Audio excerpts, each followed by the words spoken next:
So Isaiah 40 and verses 1 to 5 now.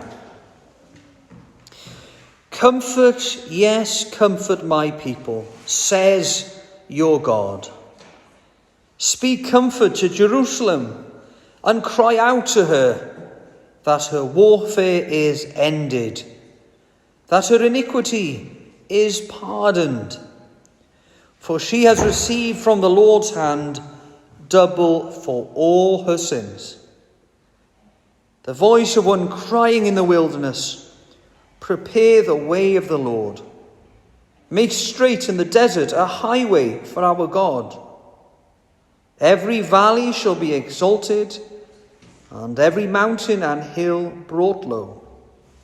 The crooked places shall be made straight, and the rough places smooth. The glory of the Lord shall be revealed, and all flesh shall see it together. For the mouth of the Lord has spoken. The word of God came to John, the son of Zacharias, in the wilderness.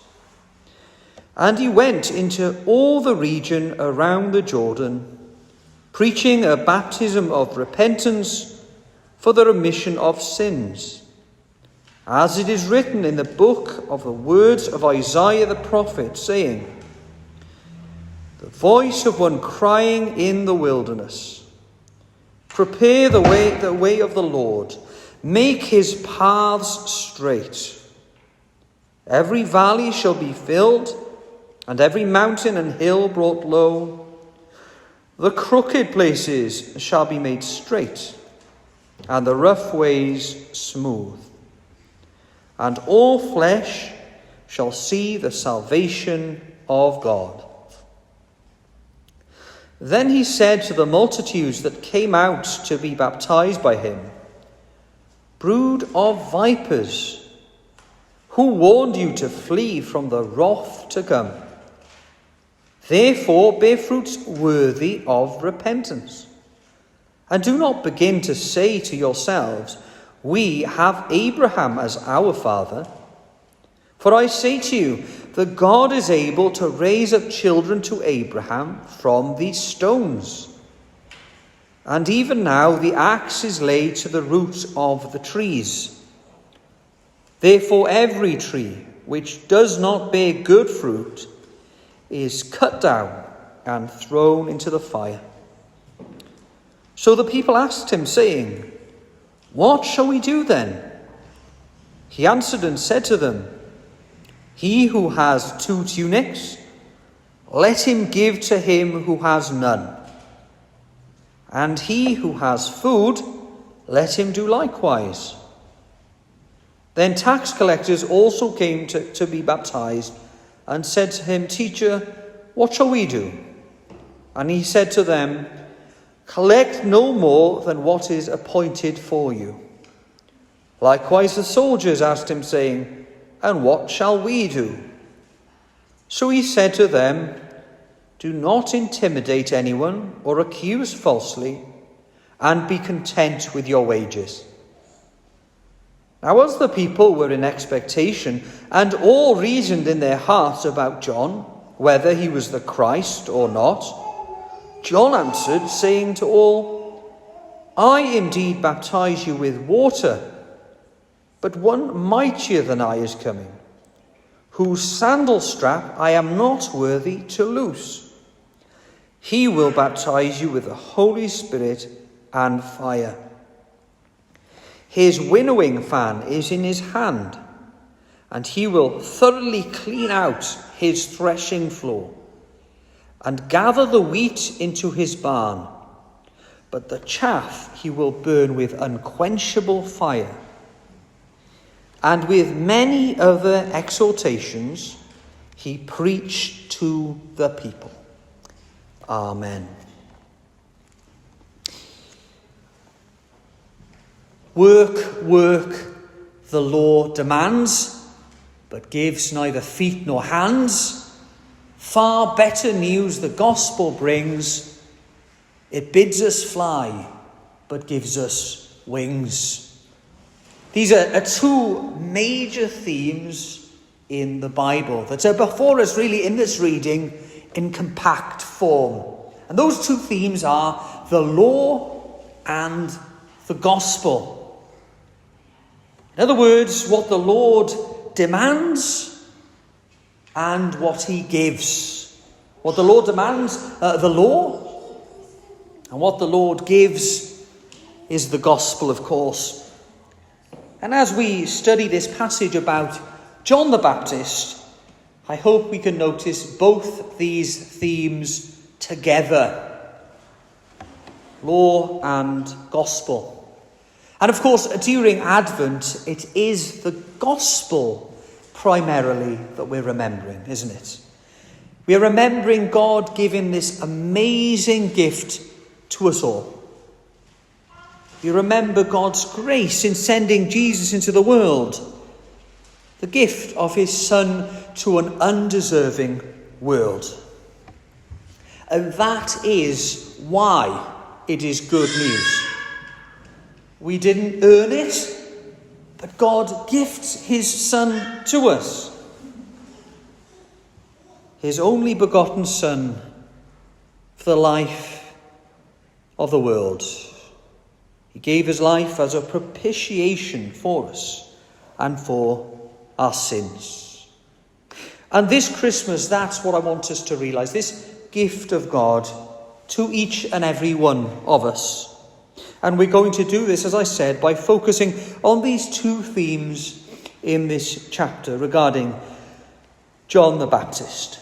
Firstly, let's notice the law plainly set forth in this passage. This is what we hear of John. This is a kind of an introduction. We hear these words about what John was doing.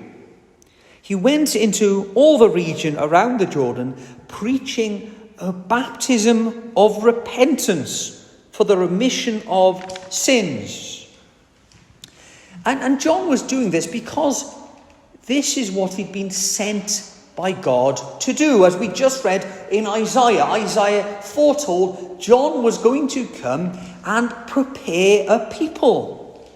The voice of one crying in the wilderness, prepare the way of the Lord, make his paths straight. And the image that we get in that passage is quite graphic, isn't it? It's that of a bulldozer clearing a highway. It's cutting down trees, clearing the brush, lifting huge rocks, leveling these mountains. And isn't this what we hear in John's preaching? When we heard John preaching, he's not mincing his words, is he? He's quite blunt. He's threatening. He would be quite terrifying to listen to. He talks of fire and the wind coming and doing away with the chaff. And so I want us to notice that it's quite plain that he's preaching the law. He's declaring the law of God. He's clearing the way, smashing things up. He tells the crowds to share clothes and food, love their neighbours, or else. He tells the tax collectors to stop their extortion and tell soldiers to be good soldiers. In other words, he's telling everyone to repent. It's no longer good enough for the Israelites to simply say, well, we're Israelites. We're related to Abraham. He says that's no longer valid. You need to turn to God. Turn away from your sins. And as we ourselves listen to these things today, as we take seriously John the Baptist's ministry, it's not easy listening for us either, is it? But this is exactly what John was called to do. It's as if he's writing a ledger. He's proclaiming a list of things that his hearers and we today owe God. We owe to God love to our neighbours. We owe him generosity. We owe him fairness in our dealings. We owe him contentment. And as he writes this ledger, as John writes this ledger, he comes to the bottom and the balance. And in no uncertain terms, he tells his hearers, he tells us, we are in debt. And that truly is the verdict. That is his verdict on all mankind. And it is, objectively speaking, heartbreaking. No one likes to hear that they failed. Nobody likes to hear that they're in debt. And as I said at the beginning, this is the law. Work, work, the law demands, but gives neither feet nor hands. We find in ourselves no ability to do these things, to pay the debt, and to perform what is required of us. This is plain, this is obvious. But from this passage as well, we see the gospel proclaimed. We're told in these words, all flesh shall see the salvation of God.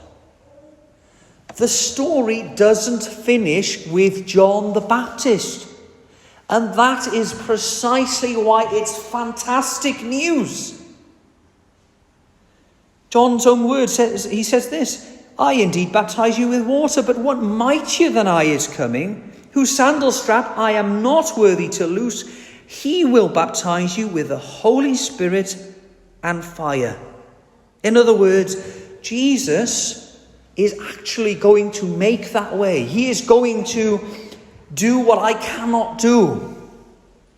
John can speak about repentance, but he can't make it happen. He can't be at work in people's hearts. Jesus can. John can speak of our debt in scary terms, but he can't pay the debt. He can't do anything about it. But Jesus came to pay that debt. John prepares, but Jesus is God's salvation. All flesh shall see the salvation of God. Jesus Christ came into the world to accomplish our salvation. So that ledger that John speaks about is paid, cleared, because God gave us his Son. And so this Advent and Christmas season, let's hold these two things in our minds. I hope this is how we read our Bibles. It speaks, doesn't it, of things that God demands, commands. But it also speaks of what God grants us. He grants us his love, he grants us his forgiveness, and in Christ he completes everything that he demanded in our place. As Augustine puts it, Lord, command what you will and grant what you command. You see, as we come to know what Christ has done, and we rest in his accomplishment on our behalf, we find joy, we find peace, and we can rest. But the amazing thing is then you come to God's word, and suddenly it's a new and refreshing word. Because as Christ works by his Holy Spirit in our hearts, he moves us to obedience. He leads us in paths of righteousness for his name's sake. So the Christian life this Christmas, let's remember this. We are learning to trust, to depend, to live by Jesus Christ. He does everything. Has he not promised to be our God then in baptism? Has he not promised to present us faultless before the presence of his glory with exceeding joy? This truly is God's gift to us. Glory be to God the Father. Glory be to God the Son. Glory be to God the Spirit, God Almighty, three in one.